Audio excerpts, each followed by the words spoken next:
দক্ষ ডাক্তার হওয়ার উদ্দেশ্যে যারা আমার সঙ্গে একত্রিত হয়ে আছেন অথবা ইউটিউবে যুক্ত হয়ে আছেন, তাদের উদ্দেশ্যেই প্রতি সপ্তাহে 2টা মেডিসিন নিয়ে আলোচনা করি, মঙ্গলবার এবং বৃহস্পতিবার। আজ মঙ্গলবার 66তম ওষুধ ম্যালান্ড্রিনাম নিয়ে আলোচনা করব। এখন আলোচনা আমার লক্ষ্য হচ্ছে নসস ওষুধ নিয়ে একটি দীর্ঘায়িত আলোচনা, অর্থাৎ 20-30টা ওষুধ আপনাদের হাতে তুলে দিচ্ছি আগামী প্রজন্মের জন্য আপনারা নতুন নতুন তথ্য সংযুক্ত করতে পারেন সে উদ্দেশ্যে। চলে আসে তাহলে এই ওষুধটার নাম হচ্ছে ম্যালান্ড্রিনাম। প্রশ্ন হচ্ছে এটা ঘটকের রোগ থেকে তৈরি। সচরাচর আমরা জানি বসন্ত রোগের টিকাও ঘটকের রোগ থেকে তৈরি করা হয়েছে। সুতরাং সেই হিসাবে এই রোগটা অত্যন্ত প্রচলিত এবং সবার কাছে গ্রহণযোগ্য। আমাদের নসস ওষুধের অনেকগুলো ওষুধ আছে, যেমন ভেরিওলিনাম, ভ্যাক্সিনিনাম। এই জাতীয় ওষুধগুলোর ভিতরে ম্যালান্ড্রিনামই একমাত্র ওষুধ সর্বজন গৃহীত, অর্থাৎ সকলেই এটা স্বীকার করেছেন, এটার প্রয়োজনীয়তা উপলব্ধি করেছেন। তাহলে আজকে এই তিনটা ওষুধের ভিতরে আমি ম্যালান্ড্রিনাম নিয়ে ম্যালান্ড্রিনাম নিয়ে আলোচনা করব। প্রথম কথা হচ্ছে এটা ঘটকের পায়ের পুজের ক্ষত থেকে তৈরি, অর্থাৎ এই বসন্ত রোগের প্রিভেন্টিভ হিসাবে সবচেয়ে বেশি উল্লেখযোগ্য কাজ করে, যেটা আমরা পরীক্ষিত। এখন ব্যাপার হচ্ছে বসন্ত রোগ এখন আর নাই বললেই চলে, পৃথিবী থেকে সেটা বিতাড়িত করেছে এলোপ্যাথি কালা। সুতরাং তাদেরকে সে ব্যাপারে ধন্যবাদ দিতেই হয়। সঙ্গে সঙ্গে আমরা যে পারি নাই, আমাদের যে ব্যর্থতা, আমাদের যে সর্বজন গৃহীত সকল কিছুর ব্যবস্থা করা, আমরা সেটা করতে পারিনি গতিকে আমি বলবো আজকে আমাদের দুরবস্থা সবচেয়ে বেশি। আর আমাদের রিচার্জের কোনো সুব্যবস্থা নাই গতিকেই আজকে আমরা পিছনে পড়ে আসছি। চলে আসি, আমাদের আলোচনা হচ্ছে ম্যালান্ড্রিনাম ওষুধটি কী কাজে, কখন কিভাবে ব্যবহার করতে পারি। সত্য কথা কইতে কি, এটার প্রয়োজনীয়তা, যেহেতু এটা রোগজ থেকে তৈরি বা নসস থেকে তৈরি, এটার প্রয়োজনীয়তা আর বসন্ত রোগ না থাকাতে আর সেটা নিয়ে আলোচনাও হয় নাই, প্রয়োগও হয় নাই এবং ব্যবহারও হয়নি।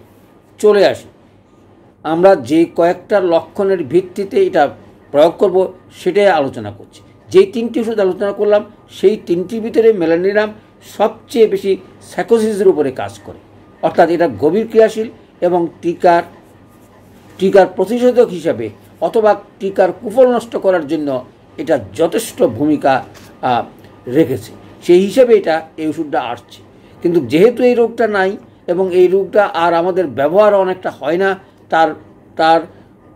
তার প্যারালাল আরও অনেক ওষুধ আছে, সে কারণে এটার ব্যবহার কম। আমি বক্তব্য হচ্ছে আমি কিছু লক্ষণ বলে আপনাদেরকে আগামী দিনে আপনারা ব্যবহার করে কঠিন রোগের চিকিৎসা করার চেষ্টা করবেন, যাতে এই ওষুধটা আরও বহুল ব্যবহার হয়। চলে আসি তাহলে লক্ষণটা কি।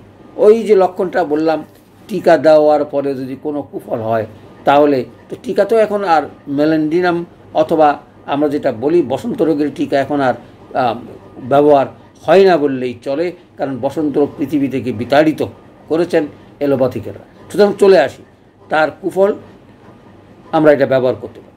চর্ম শুষ্ক এবং আঁশযুক্ত যদি হয়, অর্থাৎ চুলকানিযুক্ত চর্ম শুষ্ক যদি হয়, চুলকানি যদি থাকে, তাহলে আমরা এটা ব্যবহার করি।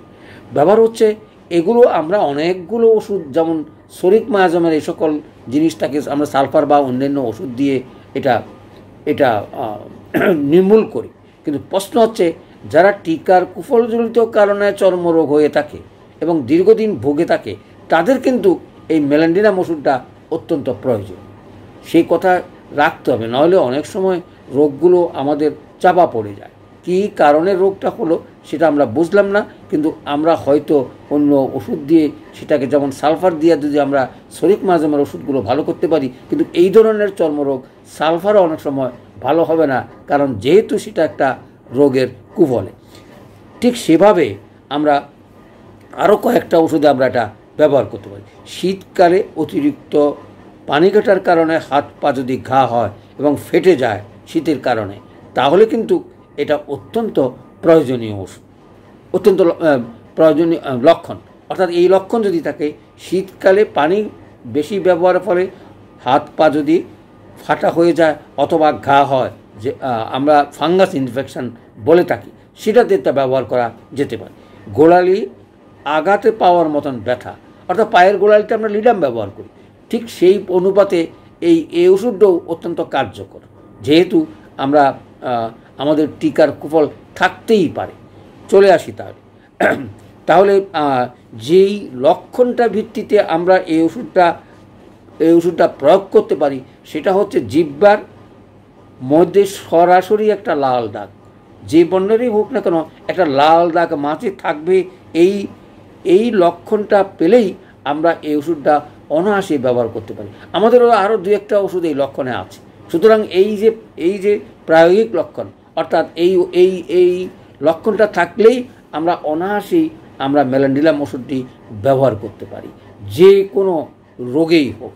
চলে আসি তাহলে আর যে লক্ষণ, সচরাচর শিশুরা অথবা বাচ্চারা অনেক সময় যৌনাঙ্গ ঘাঁটাঘাঁটি করে, সেটা ছেলেই হোক মেয়ে হোক, এই ওষুধটি অত্যন্ত প্রয়োজনীয় ম্যালান্ডিলাম।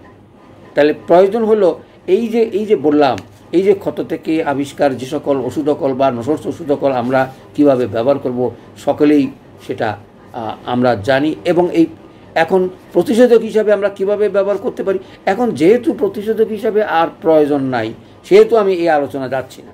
আমি চলে আসি এর প্যারালেল আমি আরেকটা ওষুধ আলোচনা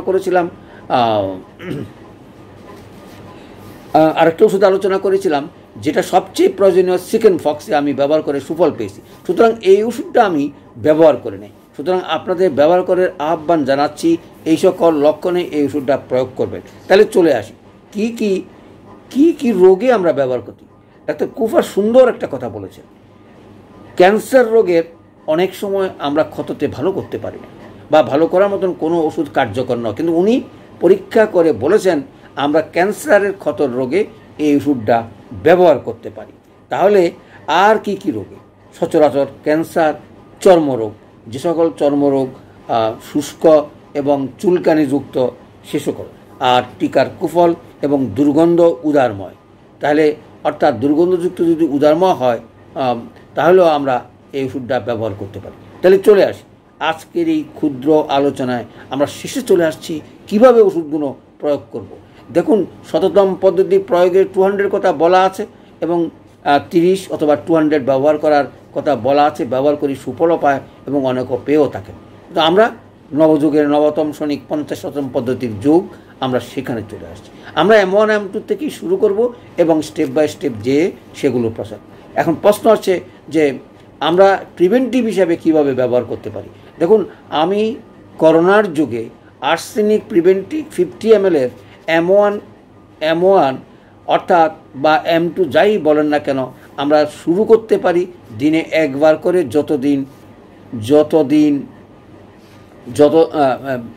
যতদিন আমাদের করোনা থাকে ততদিন আমরা সকালবেলা খালি পেটে এক চামচ খেতে পারি।